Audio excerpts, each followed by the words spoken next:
이거 정도는 조금 알아야 우리가 주식 투자하는 데 있어서 기본빵은 하는 거다. 벼랑간 주식 부동산으로 부자 되는 이야기 얀미입니다. 네, 덕시입니다. 안녕하세요. 만수무강하셨죠? 점심은 자셨나요? 보통 우리가 12시쯤에 올라가죠. 아니요, 저녁 때도 많이 올라가는데.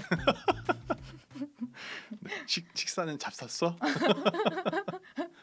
그래서 오늘은 보통 외국인 투자를 따라 하면 되나 안 되나 이런 거에 대해서 이야기를 하시는 분들이 꽤 계시고 특히 최근에는 반도체, 특히 삼성전자의 외국인 투자자들이 돌아왔다 이런 기사들이 조금씩 나오면서 그러더라? 네, 그래서 우리가 그러면 외국인을 따라서 삼성전자를 사도 되는가에 대해서 좀 한번 알아보도록 해보겠습니다. 근데 우리나라 주식인데 외국인들 따라서 산다고? 왜냐하면 이제 이 굳이 역사를 조금 얘기를 하자면 어허. 이 보통 IMF 외환위기 이후에 주식시장에 외국인들이 본격적으로 이제 개방이 되면서 들어오기 시작을 했는데 그 당시만 해도 이제 뭐 97년, 98년 이때까지만 해도 우리나라 주식시장에는 뭐 PER, PBR 이런 개념이 없었다고 해요. 일단 그게 뭔지 알려줄. 이게 PBR은 주가 수익 비율이라고 하고 그거가 뭔데? 그러니까 보통 이게 얼마나 많이 쳐두냐. 그러니까 예를 들면 뭐라고? 이 지금 삼성전자라는 삼성전자의 PER이 지금 얼마인지 잘 모르겠는데 예를 들어서 만약에 10이다. 그러면 이 10년치 이익을 지금 미리 선반영을 해놨다. 약간 이런 느낌으로 이해를 좀 해보면 10배다. 그래서 예전에 테슬라가 한창 잘 나갈 때 막 1000배, PER이 1000 넘었었죠. 그러니까 1000년 뒤에 것까지 선반영을 해왔다. 그럼 이게 높을수록 안 좋은 거네? 그렇죠. 낮을수록 좋은 거죠. 그리고 PBR 같은 경우는 이제 북밸류라 그래서 장부상 가치 대비 지금 이 회사가 얼마나 가치 평가를 받고 있느냐. 그러니까 예를 들면서 장부를 까봤는데 장부상으로는 예를 들어서 100만 원짜리 기업인데 지금 뭐 시가총액이 100만 원이다. 그러면 PBR 1이겠죠. 오. 이것도 낮을수록 좋겠네. 그렇죠. 이것도 무조건 낮을수록 좋겠죠. 그러니까 보통 이런 것들을 보통 투자할 때 많이들 사용을 하는데 네. 이런 개념이 당시에는 우리나라에는 없었습니다. 주식시장에. 그러니까 외국인들 봤을 때는 외국인들은 이거를 벌써 언제부터 썼냐면은 벌써 최소 못해도 우리나라 단군 할아버지 때? 거의 비슷한 한국 전쟁 이전부터 사용하던 개념이기 때문에 한국 시장은 완전 노다지였죠. 와우. 개꿀이었죠. 이런 거 아무도 안 쓰니까 근데 이런 걸 써봤더니 개꿀 주식들이 굉장히 많았으니까. 그렇게 해서 이제 외국인 투자가 시작됐는데 그렇다 보니까 외국인들이 돈을 많이 벌었겠죠.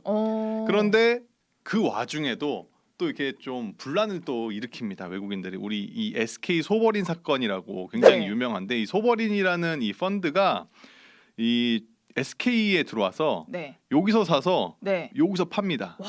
그래서 최소 9천억 정도의 수익을 내고 가셨다. 그 다음에 우리가 많이 들어봤을 텐데 론스타 사건 이거 외환은행 매각 사건이라고 해서 외환은행을 샀다가 다시 하나은행에 팔거든요. 이 과정에서 4조 이상의 수익을 내고 근데 거기에 이것도 더 못 받았다고 우리한테 지금 소송 걸고 있는 거 아닙니까? 그렇게 해서 여기 지금 소송 금액이 약 한 3천억 원 정도 나라에서 우리 피 같은 세금으로 론스타에 지금 지급을 해야 되는 이거 뭐 5억인가 9억인가 깎았다면서요? 그렇다고는 하는데 어쨌든 이런 식으로 외국인 투자자들이 그러니까 외국인 펀드들이 우리나라 주식시장에 들어갔다 나왔다 하면 근데 돈은 벌거든요 이렇게. 그러니까 외국인은 좀 불신의 대상이죠. 저 나쁜 놈들. 약간 이런 느낌도 있지만 결국에는 압도적인 수익률과 자본력을 갖췄기 때문에 우리가 보통 외계인이라고도 많이 옛날에 불렀어요. 그래서 보통 우리가 이 개인 같은 경우는 개미가 이 기관과 외국인들의 이 사이에 등골에 치여가지고 항상 이게 약간 좀 빨리는 느낌인데 기빨리는 느낌인데 그렇게 하면은 야 외국인을 따라하면 결국엔 우리도 돈 벌 수 있는 거 아니냐? 이런 아이디어 차원에서 외국인 투자를 따라하는 그런 또 기관 이런 수급을 따라가는 투자 방법이 하나 있기 때문에 그 방법에 대해서 한번 이야기를 해보려고 하는 겁니다. 오늘. 음.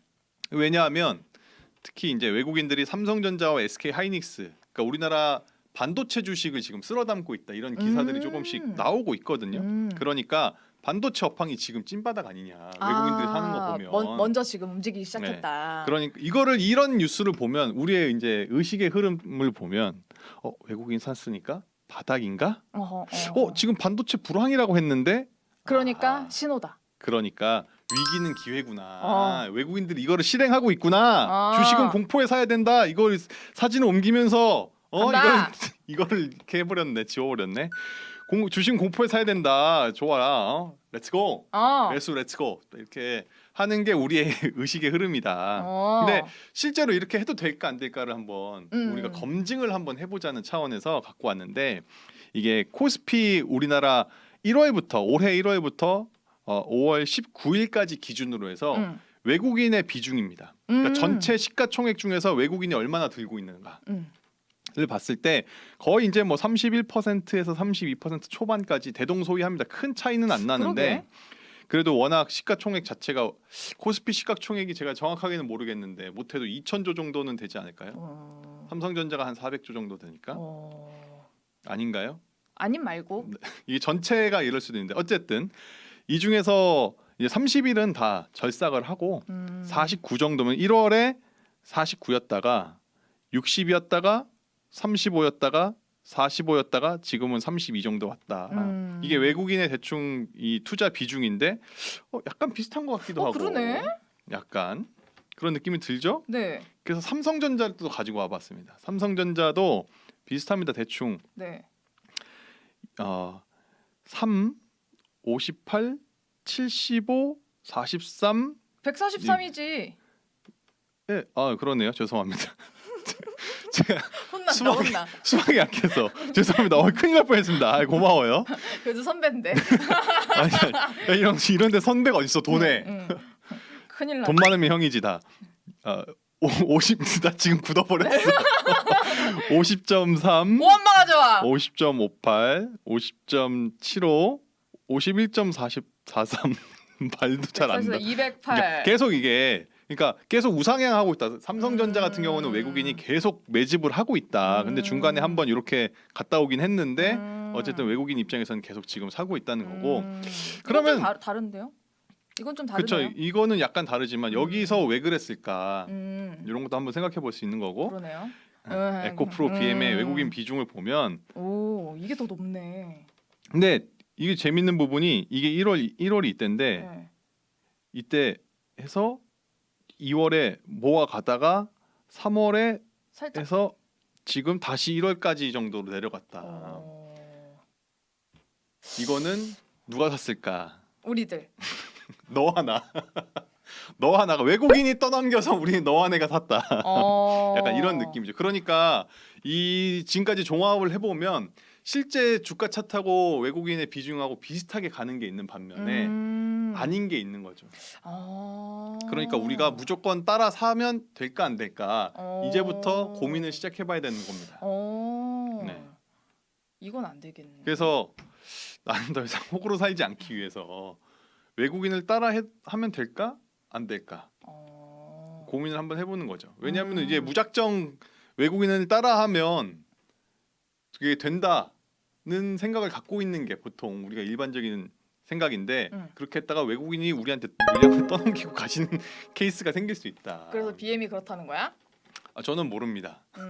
저는 모르고요. 안 갖고 있기 때문에 저는 모르고요. 근데 우리가 이 외국인의 투자에 대해서 조금 생각을 해볼 만한 부분이 뭐냐면 아까도 말씀드렸고 저번에 우리 MSCI 지수 얘기할 때도 얘기했지만 우리나라는 결국엔 이머징 마켓에 속해 있더라. 그리고 하나는 외국인이 어떤 외국인이 있냐면 우리가 이것도 얘기했지만 패시브적인 펀드를 운영하는 외국인도 있고 액티브 하는 외국인도 있는 겁니다. 그러니까 패시브 같은 경우는 신흥국이니까 그냥 일단 담는 약간 그런 느낌이라면 액티브는 진짜 우리나라가 좋거나 아니면 먹고 빠지려고 하는 그런 느낌적인 느낌의 외국인은 다 섞여 있다는 걸 가정을 했을 때 외국인 투자에 대해서 주의할 점이 이 홍진채 라쿤 자산운용 대표님의 그 주식하는 마음의 책에서 네. 주식하는 마음이라는 책에서 네. 이렇게 외국인의 투자법이 어떨 때 사고 어떨 때 파는지 예. 정리를 해주셨거든요. 예. 외국인이 언제 사느냐? 한국 기업의 펀더멘털이 특히 좋거나 아니면 그냥 신흥국 주식을 사야 될 때. 예. 아까 얘기했죠? 이런 거는 보통 이게 아까 패시브 펀드, 네. 이게 이제 액티브 펀드 정도 되겠죠? 네. 근데 가끔 보유해서 중요한 건 여기 있죠. 가끔 보유해서 초과 수익을 내는 용도다. 그러니까 약간 단타 느낌 나죠. 외국인인데 단타 친다. 우리는 외국인 하면 보통 워렌 버핏을 생각하기 때문에 한 몇 년 정도 장기 투자하는 거 아니냐 이렇게 생각했지만 외국인도 결국엔 단타쟁이들이었다. 가끔 도지코인 담는 거야. 그런 느낌으로 네. 그런 느낌이고 팔 때는 언제 파느냐? 유동성을 확보하거나 그러니까 쩐이 필요할거나 아니면 안전자산을 선호할 때 안전자산이라고 하면 보통 금이나 달러니까 이런 걸로 넘어가는 게 더 낫다. 여기가 아니면 뭐 채권도 있겠죠. 이런 게 돈을 더 많이 수익률이 더 좋겠다고 싶을 때는 그냥 한국 시장을 버리고 이쪽으로 바로 떠나는 그런 케이스들이 있다는 거죠. 그렇군요. 네. 그래서 외국인이 매도할 때 이 펀더멘털 우리 주식 시장의 펀더멘털하고 무관하다면 이 외국인들이 급하게 지금 현금하고 있는 급하게 돈을 땡기고 있는 거다. 그렇기 때문에 우리는 사야 된다. 이때가 언제냐면 코로나 때. 그렇지. 2020년 3월 장이 미친 듯이 밑으로 받고 있을 때 이 외국인들이 계속 매도를 하고 있었다라고 하거든요. 근데 삼성전자가 바뀐 건 아니잖아요. 삼성전자 반도체 팔다가 갑자기 가전만 파는 건 아니잖아요. 내가 이때 네. 이때 사실은 그 기름값도 많이 떨어졌다고요. 그때 내가 시사자키 정관용입니다를 네네. 진행 그때 이제 나가서 할 때였어요. 네네. 그때 내가 무슨 방송을 했었냐면 네. 여러분 이럴 때 이렇게 주식이 많이 떨어진다고 빚내서 투자하면 안 된다. 너무 위험하다. 내가 이런 방송을 하고 있었다고. 멍청이. 근데 실제 제가 그래서 이거 많이 보지는 못하고 2023년 요 어간에서 외국인의 그 우리나라 전체 시가총액에서 비중을 봤더니 한 40 정도 되더라고요. 39.9인가 뭐 이래 89 이 정도였거든요. 근데 우리 지금 보면 31점 뭐 32점 뭐 이렇게 올라왔죠. 그러니까 이미 갔다. 먹고 가셨다. 이런 느낌이고. 근데 만약에 외국인이 매도할 때 진짜 펀더멘털이 문제가 있는 거다. 만약에 우리나라 기업이 뭐 흔들흔들. 뭔가 위기 상황이고 우리 경제가 위기이고 뭐 좀 파산하는 기업들이 많다라고 하면 우리도 같이 그때는 돈으로 현금화해야 한다. 다 던지고 가야 된다. 어딜? 가기를 이게 저기 뭐야 아까 얘기했던 금, 뭐 채권 그런 안전자산 달러 이런 것들로 가는 게 훨씬 더 낫겠더라. 아니면 우리는 또 무적의 예금이 있지 않습니까? 예금? 예, 무적의 예금. 은행으로 가면 되죠. 은행에다 돈 넣으면 되죠. 은행도 못 믿겠어.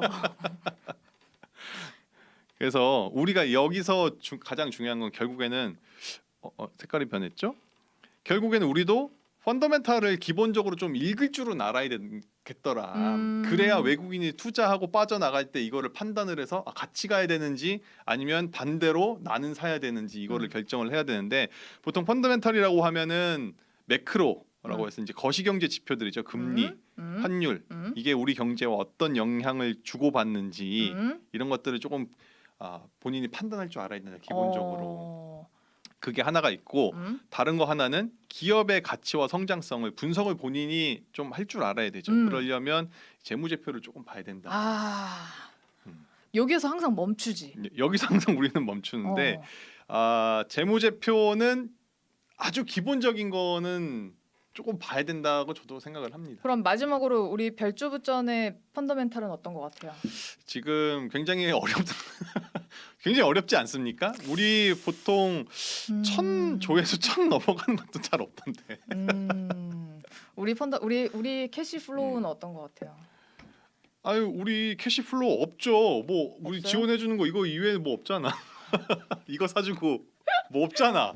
우리 출연료도 안 주고, 뭐 주는 것도 없어. 우리 목마른데 막 뭐 이렇게 목말라 이래가면서 그냥 하고 침 삼키면서 하고 막. 미안합니다. 내가 괜히 물어봤어. 자, 벼랑간 주식 부동산으로 부자 되는 이야기 별주부전 얌미였습니다. 고맙습니다, 여러분. 덕시였습니다. 감사합니다. 안녕히 계세요. 1000 넘기자 구독 좋아요 띠링 띠링.